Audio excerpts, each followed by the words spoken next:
Vamos a Polanquito y es que para celebrar a mamá en su día, floricultores ofrecerán precios accesibles. Esto decíamos en la delegación Miguel Hidalgo. Vea usted.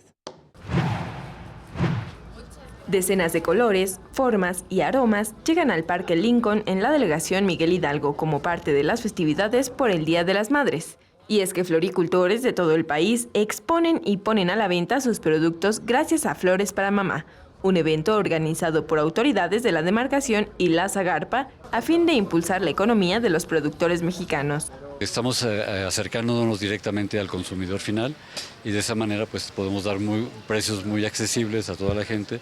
Además, según comentan los floricultores, se trata de un ganar-ganar, toda vez que los capitalinos podrán adquirir plantas desde entre 80 y 100 pesos, las cuales en mercados y puestos ambulantes superan los 200 pesos.